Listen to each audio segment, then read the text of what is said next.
Tere õhtust kõigile ja aitäh kutsumast ja aitäh kohale tulemast. Ja räägin, nagu oodata võib, poliitikast. Poliitika lugematute erinevate definitsioonide hulgast on mulle isiklikult alati meeldinud nüüd juba pea 90 aastat tagasi Harold Lashwelli poolt välja pakutud lihtne ja elegantne rida. Kes saab mida, millal ja kuidas? Teisisõnu ja veidi pikemalt lahti seletatuna on poliitika ühiste valikute tegemine olukorras, kus meie soovid, vajadused ja tõekspidamised on mitte ainult erinevad, vaid sageli ka vastukäivad. Ja poliitiliseks teeb need valikud just nimelt see, et kõigi soove ja vajadusi ühe korraga täita ei ole võimalik. See omakorda tähendab, et igal korral, kui seda laadi valik langetada, on lihtsustatult tulemuseks see, et keegi saab oma tahtmise ja keegi teine ei saa. Selleks, et seda laadi valikuid ilma suurema vägivalla ja tülita teha, on inimkond oma ajaloo vältel katsetanud tervet hulka erinevaid rohkem või vähem keerulisi ühiskonnakorraldusi.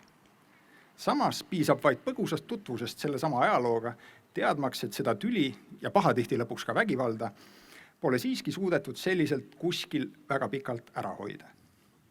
Põhjusi selleks on ilmselt mitmeid.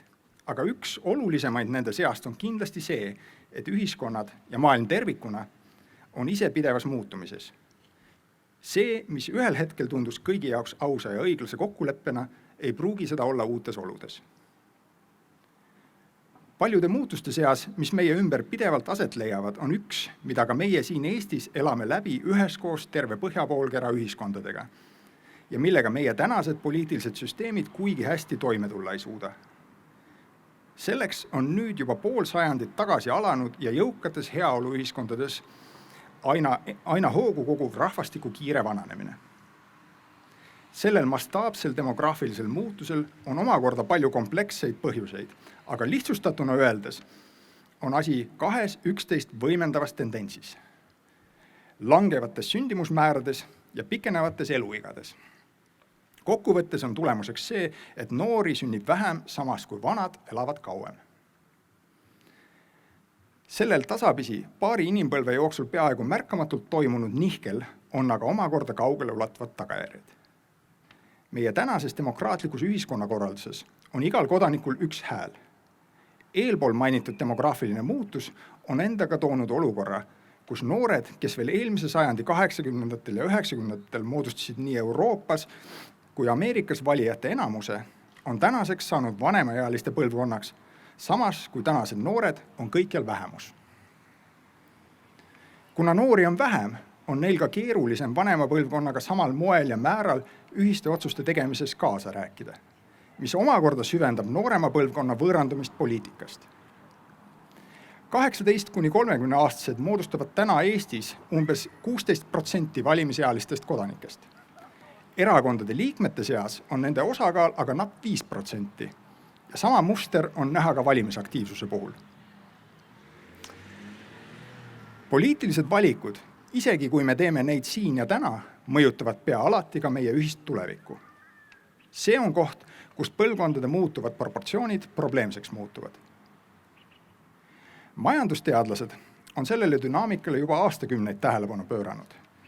Seda mööda, kuidas rahvastik vananeb, nihkub lähemale ka ühiskondade väärtushorisont ja see omakorda tähendab, et valimiskastide ääres kiputakse lähema tuleviku hüvesid kõrgemalt ja kaugemaid muresid madalamalt hindama. Nii juhtubki, et vanem põlvkond teeb tihtipeale oma häälte enamusega otsuseid, mille pikemate tagajärgedega nad ise elama ei pea. Klassikaline näide hiljutisest minevikust on Ühendkuningriigis 2016. aastal toimunud Brexiti rahvahääletus, kus noorem põlvkond hääletas ülekaalukalt Euroopa Liitu jäämise poolt ja vanem selle vastu. Muide, keskmine 33-aastane Ühendkuningriigi kodanik on oma eluajal saanud osaleda 5 suurel üleriigilisel rahvahääletusel. Ja kui ta on kõigil kordadel hääletanud koos oma vanuserühma enamusega, on ta kõigil neil 5 korral kaotajaks jäänud. Keskmine 66-aastane Ühendkuningriigi kodanik on seevastu saanud oma elu jooksul anda hääle kokku 13 üleriigilisel rahvahääletusel ja eeldusel, et ta on hääletanud nii, nagu tema vanuserühma enamus, võitnud iga viimasegi neist. Nii ei olegi midagi imestada, kui noortele tundub, et nende šansid valimistel või erakondade kaudu midagi muuta on olematud. Õnneks või õnnetuseks on aga ka teisi võimalusi. Võitlus kliima soojenemisega on üks täpselt seda laadi probleem, mille osas noorematel põlvkondadel vanematest palju enam kaalul on. Seega ei ole ka sugugi imeks pandav, et noored siin kohati päris valjuhäälselt oma muret ja rahulolematust väljendavad. Sellega seoses jõudis läinud reedel meediasse tähelepanuväärne uudis selle kohta, et Tartu ringkonnakohus peatas esialgse õiguskantse korras Eesti Energia kavandatava põlevkivitehase ehituse.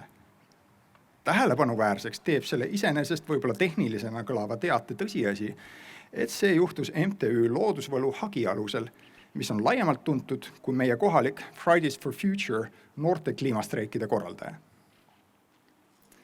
See võit, olgugi oluline, ei ole mõistagi lõplik. Küll aga annab selle otsusega juurde võidetud aeg võimaluse meile kõigile järele mõelda, kuidas selliseid asju tegelikult otsustama peaks. Majandusteadlaste jälgedes on viimasel ajal mitmel poolt ka politoloogid hakanud kaaluma mooduseid, kuidas seda olukorda, kus vanad otsustavad noorte tuleviku üle, muuta või vähemalt tasakaalustada saaks. Üheks võimaluseks, mille üle on teoretiseeritud, oleks panna valimistel antud hääl proportsiooni konkreetse inimese oodatava alles jäänud elueaga. Ma ise kahtlustan, et see ei oleks hea lahendus. Nii nagu tänased noored väärivad turvalist ja elamisväärset tulevikku, väärivad tänased eakad sama tänases olevikus. Aga võib-olla ei olegi vaja meie tänast üks kodanik, üks hääl süsteemi muuta. Me saame oma häält paremini kasutada, kui me seda vaid ise tahame. Vähem kui poole aasta pärast lähevad Eesti inimesed taas kord valimiskastide juurde. Võib-olla piisaks sellest, kui minuealiste ja vanemate põlvkond küsiks enne oma hääle andmist nõu oma lastelt.